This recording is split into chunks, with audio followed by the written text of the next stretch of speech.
नमस्कार मित्रों, मैं राजेश पटेल हूँ। नेचुरोपैथ डॉक्टर हूँ, सिविल इंजीनियर भी हूँ, योगा का मास्टर भी हूँ, फूड एंड न्यूट्रिशन का भी मैंने अभ्यास किया है। और हम यहाँ योगाहार मतलब नेचुरल डाइट सिस्टम, योग शास्त्रों के अनुसार आहार की सिस्टम, कुदरत के नियमों वाला आहार का सिस्टम, उसके ऊपर हम बातें करते हैं। तो यहाँ योगाहार का मतलब है आहार का इंजीनियरिंग। कुदरत के नियमों को समझ लो और उसका पालन करो, आपकी सारी समस्याएं ठीक हो जाएगी। ये योगाहार के 8 हिस्से हैं। शरीर की सफाई कहाँ करनी है, शरीर का खुराक क्या लेना है और सावधानी कौन सी रखनी है। आपकी आंतों में गंदगी हो रही है, उसको साफ रखो। एनिमा लेके, मल शुद्धि पाउडर या त्रिफला लेके आपकी छोटी बड़ी आंत को साफ रखो। एक टाइम उपवास करो सुबह से दोपहर तक, इससे आपकी खून की सफाई हो जाएगी। भूख नहीं है तब तक मत खाइए। तो ये सफाई के बारे में ध्यान रखना है। आपका खुराक जो है, हम 3 टाइम खाते हैं, तो इसमें से एक टाइम छोड़ देना है। 2 टाइम हमारे पास बचते हैं, उसमें एक टाइम कच्चा खाना है। इसमें हरी पत्ती सबसे ज्यादा खानी है। जो लोग बीमार है वो हरी पत्ती ज्यादा खाए। जो भी खाओ चबा चबा के खाओ। बीमार नहीं हो एक टाइम पकाया खा सकते हैं। जो बीमार है वो रात का भी पकाया छोड़ देंगे और कच्चा खाएंगे तो जल्दी ठीक हो जाएंगे। और मान लो आप एक टाइम पकाया खाते हो तो धीरे धीरे बीमारी आपकी जाएगी। और डेयरी प्रोडक्ट को छोड़ देना है। और जंतुनाशक जब उबलते हैं तो वो और जहरीला बनते हैं, इसीलिए हमारी जो सब्जी है उसको ज्यादा उबालनी नहीं है, सिर्फ उसको कच्ची पक्की रख के उसको पकाना है। तो ये छोटी सी नियमों का पालन करना है आपको। ये आहार की इंजीनियरिंग में आंतों की सफाई, खून की सफाई, शरीर को खुराक कितना चाहिए, तो शक्ति वाला चाहिए, रिपेयरिंग वाला चाहिए और शरीर को कामदार दे। कामदार मतलब आपका खून, आपका हीमोग्लोबिन जो नेचुरल तरीके से बनना चाहिए। आप हरी पत्ती खाओगे तो उसका जो क्लोरोफिल यहाँ चित्र में दिख रहा है, वही क्लोरोफिल शरीर में जाके हीमोग्लोबिन बनता है। और आप जो स्वाद खाते हो उसका भी अलग से काम है। हर स्वाद अपना काम करता है। तो ये बातें याद रखो और आप अपने शरीर को ठीक कर सकते हो। तो यहाँ हमारे पास एक अनुभव आया है। ऐसे तो काफी सालों से हमारे साथ जुड़े हुए हैं भाई। ये है रमन भाई पटेल, अहमदाबाद के सीटीएम इलाके में रहते हैं। उनका नंबर भी यहाँ लिखा है 9265566816। तो ये जो नंबर है वो रमन भाई का है। वो पहले उनका वजन था 86 kg। यहाँ दिख रहे हैं, ये चित्र में दिख रहे हैं वो कितने मोटे दिख रहे हैं। तो 86 किलो वजन था उनको। 2 किलो वजन पकड़ के थोड़ा 50 डग भी चलना होता तो वो चल नहीं पाते थे। इतनी ज्यादा समस्या थी। रोज की 16 गोली खाते थे। और बीमारी में तो कौन सी बीमारी नहीं थी वो ही सवाल था। बीमारी कौन सी नहीं थी वो ही सवाल था। इसके लिए बीमारी लिखी नहीं है, क्योंकि सब बीमारी थी उनको। इतनी बीमारी थी कि वो 1-2 किलो वजन लेके चल नहीं सकते थे, 86 किलो वजन होने के बावजूद। तो ये उन्होंने ये नेचुरल डाइट सिस्टम को फॉलो किया। फिर उसका वजन हो गया 48। यहाँ दिख रहे, देखो ये सफेद कपड़े में दिख रहे हो। और बाद में वो अपनी पेट को कैसे अंदर खींच के योगी की तरह हो गए हैं। और उन्होंने ये अभी जो दिवाली गई तो वो अपने गांव गए थे। तो वहां गांव में उन्होंने जो माता जी के जो गरबे होते हैं, तो माता जी का जो प्रसंग होता है उसमें फूलों के जो गरबे बनते हैं, फूल फूल की गरबे उसको बोलते हैं। तो वो उन्होंने अपने माथे पे रखा, इतनी वजनदार, और वो पूरे घूमे हैं। देखिए आप यहाँ, देखिए कैसे घूम रहे हो। जो व्यक्ति पहले 2 किलो वजन लेके घूम नहीं सकता था, चल नहीं सकता था, वो व्यक्ति आज ये माता जी की गरबी पूरी लकड़े की माथे पे रख के वो गरबे गा रहे हैं, हाँ, गान गा रहे हैं। तो ये चमत्कार ऐसे नहीं होता है। शरीर में इकट्ठा हुआ कचरा निकालना पड़ता है, हाँ, खुराक बदलना पड़ता है। आप तीनों टाइम पकाया खा के आपकी बीमारी ठीक करने की अपेक्षा रखोगे तो ये कभी होने वाला नहीं है। ये 3 3 दिन 4 4 दिन कंटिन्यूअस ये रमन भाई पटेल निर्जला उपवास कर सकते हैं। वो नवरात्रि, दोनों नवरात्रि टोटली नींबू पानी पे करते हैं, हाँ, और कई बार तो निर्जला भी कर लेते हैं। तो ये उनकी जिंदगी पूरी चेंज हो गई। तो ऐसे नहीं होती है, आपको करना पड़ेगा।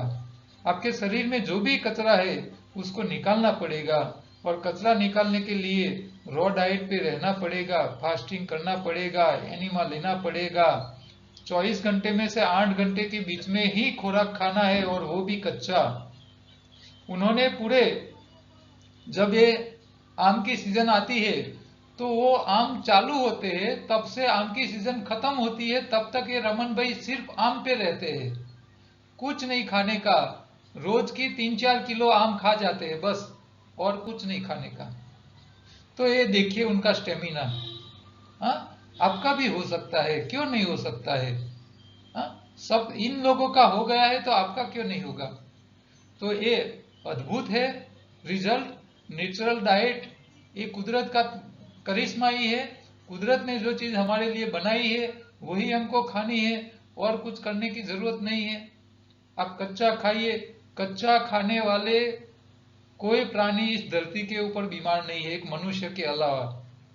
और आपके माइंड में ऐसे आप गलत बातें घुसा दी गई है, गलत बातें डाल दी गई है कि भी 3 टाइम खाना पड़ेगा, उपवास तो हो नहीं सकता, दवाई ही तुम्हारा इलाज है। दवाई इलाज नहीं है। दवाई आपको खिला खिला के आपके शरीर को, हाँ, कचरे का भंडार बना दिया है। और वही कचरा का भंडार ये आप दिख रहे हैं। 86 किलो वजन था, 16 गोली खा रहे थे, फिर भी एक भी बीमारी कम नहीं हुई थी। दुनिया भर की सारी बीमारी लेके जी रहे थे भाई। और आज अभी उनका वजन देखिए कितने हल्के हो गए हैं, कितने स्टेमिना वाले हो गए हैं, वो घर पे घूम रहे हैं। तो आपके भी शरीर ऐसा हो सकता है। आप रमन भाई का कांटेक्ट कर सकते हो, हाँ, आप पूछ सकते हो उसको कि उन्होंने कैसे कैसे किया है। हाँ, कुछ नहीं है, ये आहार का इंजीनियरिंग ही है, और कुछ नहीं है। शरीर को साफ रखो और शरीर को सही खुराक दो, बस। कुछ करना नहीं है, सफाई हो जाएगी। गाड़ी बिगड़ती है तो सफाई कर लेते हैं गैरेज वाले, गाड़ी साफ हो जाती है, कचरा निकल जाता है, गाड़ी चालू हो जाती है, बस। शरीर में हम तो 95% से ज्यादा, 95% से ज्यादा बीमारी शरीर में सिर्फ कचरा इकट्ठा होने से आती है। कचरे को निकाल दो, समस्या ये खत्म हो जाती है। हाँ, ये कोरोना, शरीर में खून में कचरा बढ़ जाता है तो कोरोना लग जाता है। खून को साफ रखो। हर हर रोज सुबह से दोपहर तक का निर्जला उपवास करो। हाँ, आपको नहीं जुकाम होगा, नहीं बुखार आएगा, नहीं कोरोना होगा, नहीं, कुछ नहीं हो सकता। और मान लो इतना इतना करने के बावजूद हो गया तो 1 2 दिन निर्जला कर लो, क्या बात है। हाँ, कुछ नहीं है। हम 1 2 दिन निर्जला नहीं कर सके तो हम मनुष्य के कहने के लायक नहीं है। प्राणी भी जब बीमार पड़ता है तो खाना पीना छोड़ देता है, तो हम क्यों नहीं छोड़ सकते। ठीक है। तो लंबा जीना है, अच्छा जीना है, सेहत के साथ जीना है, बीमारी से बाहर निकलना है, तो आपको ये प्रयोग तो करना ही पड़ेगा। ठीक है। आगे दूसरे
ये दूसरा एक हमारे पास प्रश्न आया है।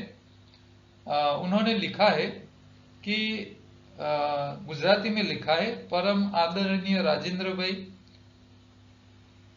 ये फोटा वाली जो बहन है उनको शुरू में पहले छोटी सी तुअर के दाने जितनी छोटी सी गांठ थी यहाँ मुंह के ऊपर।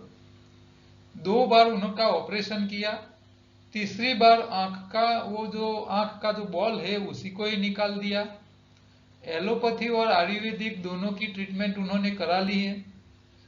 अभी डॉक्टर की सलाह मुजब उन्होंने दवाई बंद कर ली है, क्योंकि अब कुछ हो ही नहीं सकता। ऑपरेशन हो सकता है लेकिन कीमोथेरापी ट्रीटमेंट, ये 68 साल की बहन है, उसको वो सहन नहीं कर पाएंगे। इसीलिए वो लोग बोल रहे हैं कि भी हो सके इतनी सेवा कर लो। डॉक्टर ने वही बोल दिया, कुछ मत करवाओ। इसका मतलब क्या है? डॉक्टर्स ने अभी हाथ खड़े कर लिए, ऊंचे कर लिए। बहन का शुगर डाउन, सुबह में डाउन हो जाता है और दवाई खाते हैं साथ में। तो ये पूछ रहे कि रसाहार पद्धति थी, योगाहार की सिस्टम से ये बहन ठीक हो सकते हैं? आपको जब समय मिले तब मैं आपको पर्सनली मिलने के लिए आ सकता हूं, आप मुझे कॉल कर लेना।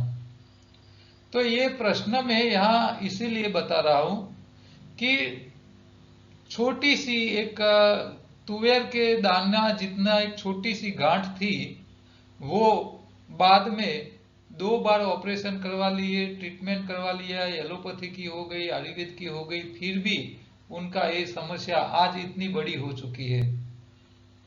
तो ये खाना पीना हमारा जब नहीं बदलते हैं, डॉक्टर्स लोग क्या करते हैं, ट्रीटमेंट तो करते हैं लेकिन खाने के लिए एडवाइस कभी नहीं करते हैं कि भी खाना चेंज करो। खाना वही चालू रखते हैं, जो खाना खा के हमारे शरीर में बीमारी आई थी उसको बदलने का, बंद करने का वो कभी सजेशन नहीं देते हैं। उनको पढ़ाया नहीं जाता, सिखाया नहीं जाता। बस मनुष्य बीमार हो जाती है, उसको ट्रीटमेंट करते रहो, एक ट्रीटमेंट खत्म हो जाए दूसरी कराओ, तीसरी कराओ, ट्रायल करते रहो, वो खत्म हो जाए पेशेंट तब तक चालू रखो। ये बहुत गलत है। कम से कम इतना तो बोलो कि भाई डाइट बदल दो, खाना बदल दो। हाँ? तो ये बहन को अभी इतनी बड़ी गांठ हो चुकी है, तो मैं इतना बोल सकता हूं कि कीमो नहीं लेना है तो कोई बात नहीं, गांठ को एक बार निकाल दो। शरीर को इतनी बड़ी गांठ है तो वो ठीक करने में बहुत टाइम जाएगा। मैं गारंटी तो नहीं दे सकता, लेकिन वो खाना एक गांठ निकलवा दे और कीमो नहीं ले, रेडिएशन नहीं ले और सिर्फ डाइट बदल दे, वो रसाहार पे रहे, हरी पत्ती और फल के रस के अलावा कुछ न ले, हमारी सिस्टम में फॉलो करेगी तो कम से कम ग्रोथ, जो कैंसर का जो दोबारा ग्रोथ होगा वो ग्रोथ आगे बढ़ना कम हो जाएगा। इतना ज्यादा जल्दी नहीं बढ़ेगा जितना अभी बढ़ रहा है। ठीक है, हमारा खुराक, कैंसर में समस्या यही होती है कि हमारा खाना एसिडिक है। जहां अपने शरीर का खून का एनवायरमेंट जब एसिडिक रहता है तो कैंसर जल्दी फैलता फूलता है। अब आप हरी पत्ती और फल के रस पे रहोगे, आपका खुराक ही अल्कलाइन रहेगा, तो कैंसर को बढ़ने की जगह ही नहीं रहेगी। हम हरी पत्ती खाएंगे तो हमारा खून नया बनेगा, खून नया बनेगा, नया हीमोग्लोबिन बनेगा, कुदरती हीमोग्लोबिन बनेगा, तो वो भी कैंसर को, जहां कैंसर बढ़ रहा है वहां ऑक्सीजन का पुरवठा बढ़ा देगा, तो ऑक्सीजन की हाजिरी में कैंसर का ग्रोथ कम रहता है। तो ये छोटी सी 2 चीज का ही पालन करने से कैंसर का जो फैलावा है वो कम हो जाता है, जल्दी फैलता नहीं है। तो ये जो बड़ी गांठ है उसको निकाल दो। अभी आप नहीं निकालोगे तो भी हैरान हो रहा है पेशेंट, तो इससे अच्छा है कैंसर, ये गांठ को निकाल दो, फिर शरीर का जो खुराक है वो सही कर लो, तो कम से कम वो हैरान नहीं होगी। मिट जाएगा ऐसा तो मैं नहीं बोल सकता, लेकिन उसको समस्याएं कम रहेगी, शरीर में दिक्कतें बहुत कम आएगी, वो जितना भी जिएगी वो बहुत अच्छी तरह जी पाएगी। हमने देखे, हमारे पास एक दूसरी कैंसर की पेशेंट थी, उनकी 70 साल की उम्र थी, तो वो बहन को गले का कैंसर था, तो वो वो कुछ भी पी नहीं सकती थी, इतनी खराब हालत हो गई थी, उस अंदर से फैल गया था। अब उसका तो ऑपरेशन भी नहीं हो सकता था, ये बहन का तो ऑपरेशन हो सकता है, बाहर का है इसीलिए। वो बहन को तो ऑपरेशन नहीं हो सकता था, तो डॉक्टर ने बोल दिया कि भी वो आप सेवा करो, जितने साल जिए इतना साल, जितने में दिन निकाले इतना। तो वो पेशेंट ने रसाहार पे आ गई थी, फिर वो जूस ही पीती थी हरी पत्ती और फल का। तो वो थोड़ा थोड़ा शुरू में ले सकती थी, आधी चम्मच भी नहीं जाती थी गले में। लेकिन जैसे उन्होंने रसाहार चालू किया, धीरे धीरे करके वो खा पी सके इतना कम हो गया था। और इतना वो 3-4 साल जी, लेकिन उनको एक दिन भी समस्या नहीं आई। वो अपने खुद काम कर सकती थी और सब कुछ कोई प्रॉब्लम के बिना वो आराम से 3-4 साल जी पाई। तो रसाहार और नेचुरल डाइट से शरीर के पेशेंट के शरीर में पेन कम हो जाता है, और बहुत बहुत फायदा होता है। उसको ऐसा लगता है नहीं कि वो कैंसर का पेशेंट है, और आराम से वो जिंदा रह पाते हैं। ठीक है, तो ये बहन के जो भी रिलेटिव है उसको मैं यही बोलूंगा कि ऑपरेशन करवा लो, निकलवा दो, खाना बदल दो। हाँ, फिर कुदरत जो भी करेगी, लेकिन पेशेंट को दिक्कतें बहुत कम आएगी। आप पकाया खाना चालू रखोगे तो समस्या बढ़ने वाली है। इतनी हैरान होके पेशेंट मरते हैं कि हमको देखते हैं तो भी ऐसा लगता है कि मनुष्य के जीवन को इतनी दुख सहन करके मरना है। हाँ? ये बहुत हैरान होके मरते हैं। इससे तो अच्छा है कि उसको खुद ही मर जाने के लिए छूट देनी चाहिए, क्योंकि हैरान तो ना होए, कम से कम पेन होके हैरान होके मरे, इससे अच्छा है कि सीधा मर जाए। हम देख नहीं पाए, इतना हैरान होते हैं लोग। ठीक है, तो ये बहन जी को मैं तो सलाह दूंगा, ऑपरेशन करवा लो, निकलवा दो, और फिर आप रसाहार पे आ जाइए, एनिमा लेते रहिए, और फास्टिंग कीजिए। 24 घंटे में 8 घंटे रसाहार कीजिए, बाकी 16 घंटा निर्जला उपवास रखो। आपको अपने आप ठीक हो जाओगे और काफी फायदा होगा, कम से कम हैरान नहीं होगा पेशेंट। ठीक है। दूसरा एक प्रश्न है, सर मैं एनडीएस का एक सदस्य हूँ, मेरी उम्र 57 साल की है, अभी अभी कोरोना वायरस की महामारी से ठीक हुआ हूँ। अभी हाल मेरा क्रिएटिनिन 8 तक पहुंच गया है। हॉस्पिटल वालों ने जबरदस्ती डायलिसिस कर दिया है, फिर भी क्रिएटिनिन की स्थिति वही है। हरी पत्तियों का रस पीता था तब पोटेशियम बढ़ जाता है। मैंने आप लोगों के वीडियो को ही फॉलो किया था, किसी साधक की सहायता नहीं ली थी, पर अब मैं आपके सानिध्य में रहकर इलाज करवाना चाहता हूँ। मेरा क्रिएटिनिन कैसे गिरेगा, आप कुछ सलाह मुझे लिख कर भेजे या कोई उपाय बताइए। अति विनंती के साथ। कुशवाहा है, स्वामीनाथ ओढ़व अहमदाबाद से है।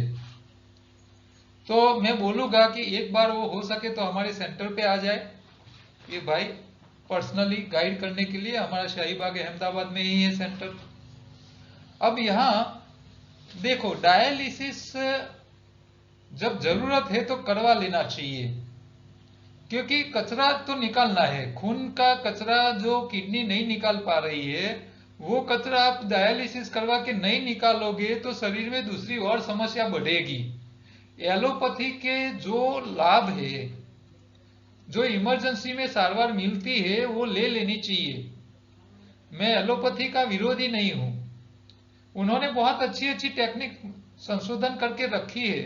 वो डायलिसिस करके आपके खून का कचरा निकाल सकते हैं, आपको हृदय के अंदर इमरजेंसी में स्टेंट डाल सकते हैं, या दूसरे ट्रीटमेंट या दवाई देके आपको जिंदा रख सकते हैं। तो इमरजेंसी के लिए जरूरी है सब, उसका फायदा लेना है। लेकिन परमानेंट सॉल्यूशन के लिए आपको इसके ऊपर डिपेंड नहीं रहना है। बस ये छोटी सी बात याद रखो, कोई ट्रीटमेंट, कोई सारवार पद्धति गलत नहीं है, सब अपने जगह ठीक है, अच्छे ही है।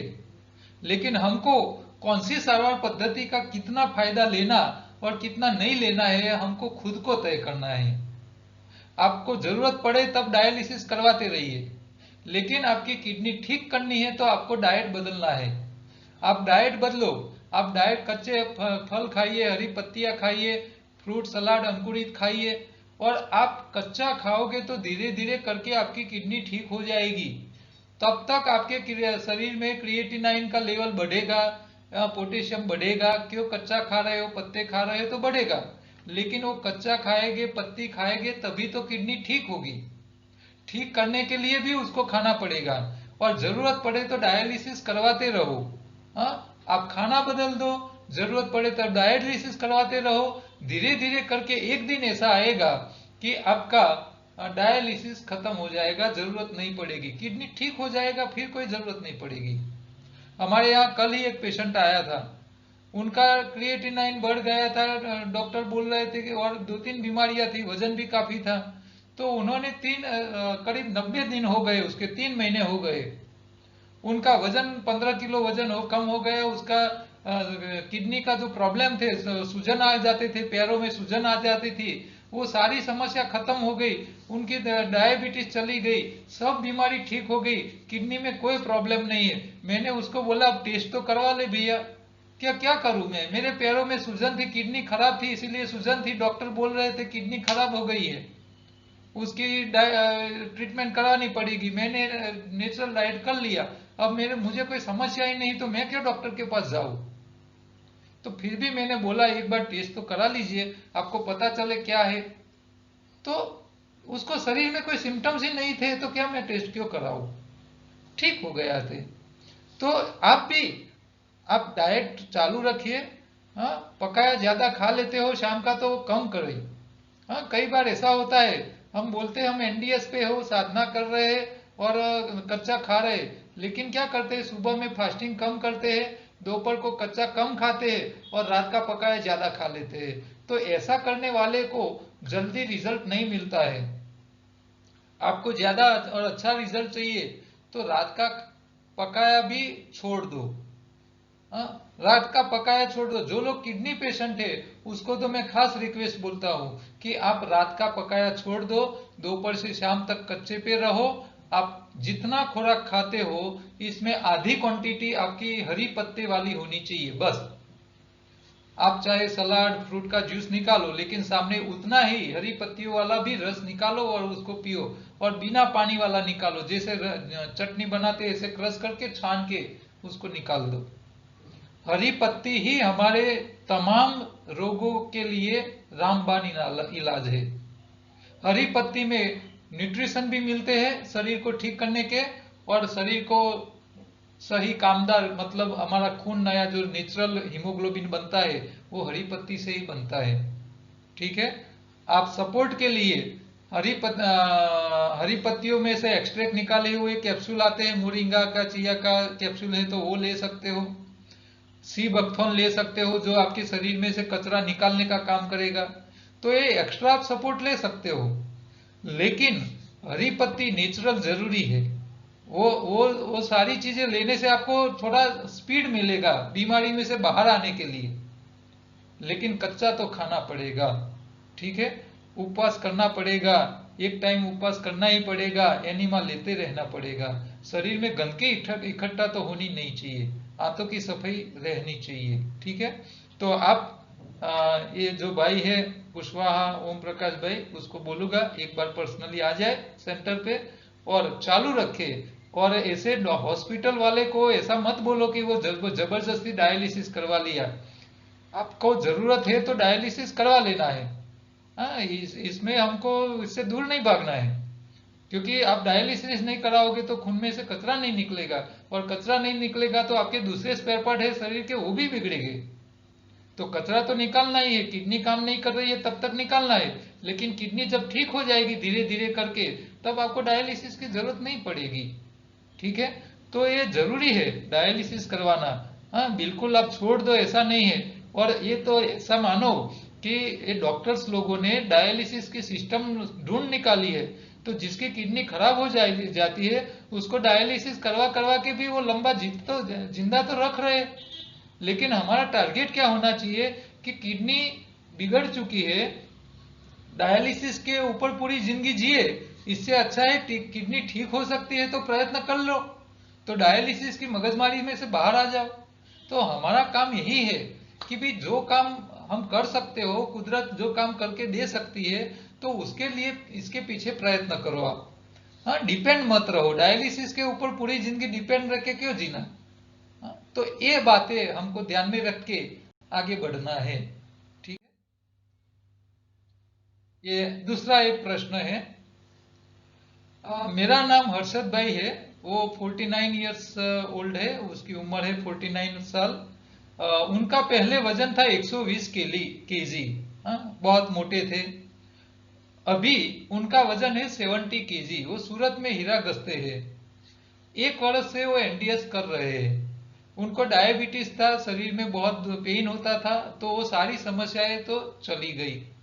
वो लिख रहे हैं, सवार में 2 बार मैं एनिमा लेता हूँ और हरी पत्तियों का जूस भी पीता हूँ। बादाम के पत्ते लेते, बिली पत्र लेते, तुलसी लेते, पालक, पुदीना, मीठा नीम सब कुछ ले रहे हैं। उनको ये सब सिस्टम पे है, तो ये आ, पूरा ये खा रहे, कच्चा खा रहे। उनका एक प्रश्न आया है कि रात को उनके पग की जो नस होती है वो एक दूसरे के ऊपर चढ़ जाती है। खभा के नीचे जो शोल्डर है वहां भी पेन थोड़ा हो रहा है, और पीछे बैक में भी पेन हो रहा है। सवारे जब उठते हैं तो उड़कार आते हैं, और वो बोल रहे हैं मैं 2 बार एनिमा लेता हूँ।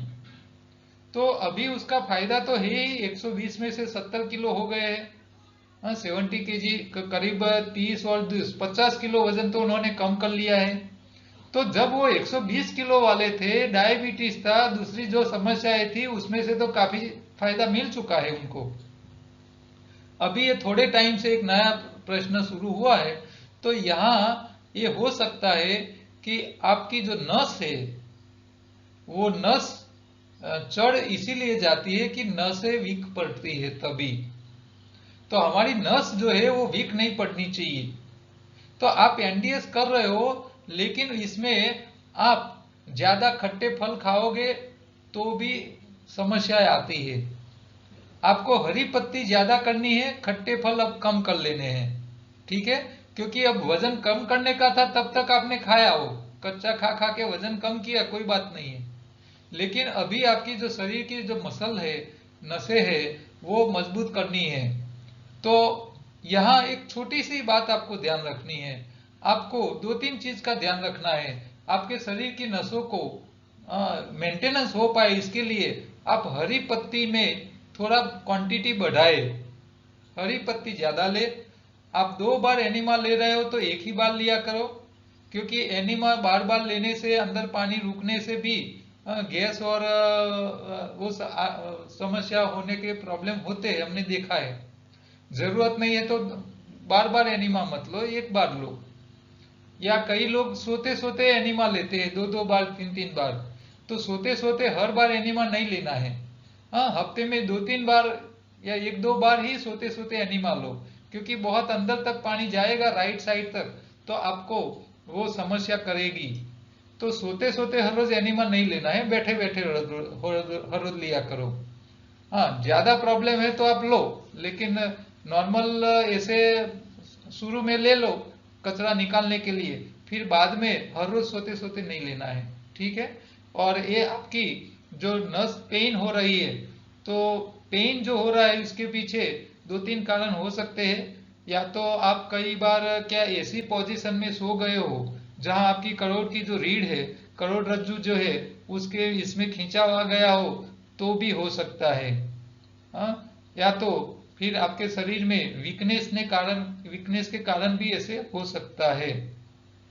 तो कारण कोई भी हो, आप एक दिन फास्टिंग कर लो, हरी पत्ती ज्यादा करो, रात का एक टाइम जो पकाया खाते हो 1-2 दिन बंद कर लो, 1-2 दिन बंद कर लो। ठीक है।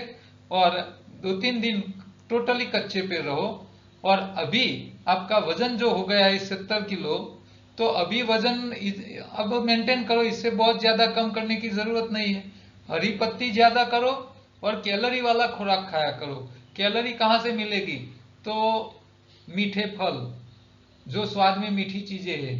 दूसरा, जिसमें कार्बोहाइड्रेट्स है, अनाज है, दालें है इसमें। तीसरा, चर्बी युक्त खुराक, और चौथा है प्रोटीन युक्त खुराक। ये 4 खुराक आपके डाइट में थोड़े बढ़ाओ। हाँ, अभी तक आपका वजन कम होता था इसीलिए जरूरत नहीं थी, लेकिन अभी ये आपने जो कच्चा खाया इसमें ये चीजें आपने बहुत कम खाई होगी, इसीलिए आपको ये थोड़ी और बढ़ानी है। तो ताकत वाला खुराक खाइए, हरी पत्ती भी साथ में बढ़ाइए। ये दोनों का आप ध्यान रखो तो आपकी ये समस्या धीरे धीरे खत्म हो जाएगी। ठीक है। तो यहाँ आहार क्या इंजीनियरिंग जो है, इसमें छोटी बातें आपको याद रखनी है। वजन कम करना है तो खट्टे फल खाइए, कच्चा खाने से वजन कम तो होता जाएगा, लेकिन एक लिमिट से ज्यादा खत्म हो जाएगा, वजन कम हो जाएगा, फिर आपके शरीर में दिक्कतें आना चालू हो जाएगी। तो शरीर को मेंटेन भी करना है, इतना कम वेट नहीं करना है। शरीर के अंदर न्यूट्रिशन मिलते रहने चाहिए और हमारा खून भी अच्छा बनता रहना चाहिए। तो ये खून और न्यूट्रिशन के लिए हरी पत्ती की क्वांटिटी ज्यादा लेनी है। लोग लोग कच्चा खा के वजन कम कर लेते हैं, लेकिन कच्चे में पत्ती बहुत कम खाते हैं। हाँ, 1 गिलास पीते हैं। अब 1 गिलास हरे पत्तियों का रस पियोगे, इसमें से पानी निकाल दो तो हरी पत्ती बहुत कम जाती है शरीर में। ऐसा नहीं है, हरी पत्ती की क्वांटिटी ज्यादा जानी चाहिए। तो ज्यादा पत्तियों का रस निकाल दो, बहुत पानी कम डाल के, कम पानी डाल के निकालो, वो पियो। और साथ में कैलोरी वाला भी, आप काम करते हो इसके हिसाब से शरीर को ताकत वाला खुराक भी चाहिए, एनर्जी वाला खुराक चाहिए, तो वो खाते रहना है, सामने न्यूट्रिशन भी देते रहना है। ये बात का ध्यान रखना है। एनिमा कई बार ज्यादा लेने से भी अंदर पेट में गैस और वो सब कुछ अनइजीनेस फील होता है। तो सोते सोते हर रोज मत लिया करो। ठीक है। समस्या है जिनको, वो लोग बैठे बैठे एनिमा ले। और एक खाने पीने में स्वाद का भी आप ध्यान रखो। ठीक है। तो जो लोग नए हैं उसको मैं रिक्वेस्ट करूंगा, वो लोग हमारी योगाहार की जो चैनल है, यूट्यूब चैनल, ये चैनल पे योगाहार हिंदी में नाम की एक प्ले लिस्ट है। ये चैनल के अंदर आप जाओगे तो पहला मेनू में वीडियो होम होता है, फिर वीडियो होते हैं, फिर प्ले लिस्ट होता है। तो प्ले लिस्ट में आप चेक करोगे तो वहां आपको ये मिल जाएंगे। तो ये योगाहार हिंदी में जो है, उसके अंदर ये योगाहार को समझाने वाले 12 वीडियो की एक सीरीज है, वो एक बार पूरी देख लीजिए। ठीक है। और वो लिंक आपको चाहिए तो मेरे नंबर पे आप व्हाट्सएप में हेलो हाई कीजिए, आपको तुरंत लिंक मिल जाएगी। ठीक है। तो ये आप पहले कॉन्सेप्ट को समझ लो, कौन सी चीज शरीर में क्या करती है, क्या खाना चाहिए, कब खाना चाहिए, कैसे खाना चाहिए, कौन सा खुराक क्या शरीर में करता है, वो सारी बातें को हमको समझ लेना है, फिर हमको ये प्रयोग करना है। ठीक है। तो आपको अच्छी रेसिपी के लिए हमारी फूड विथ लाइफ योगाहार नाम की जो यूट्यूब चैनल है, वहां से आपको अच्छे अच्छे रेसिपी भी मिल जाएगी। विविध वानगी बनाइए, टेस्टी बनाइए और खाइए। कल दोबारा मिलेंगे। नमस्कार।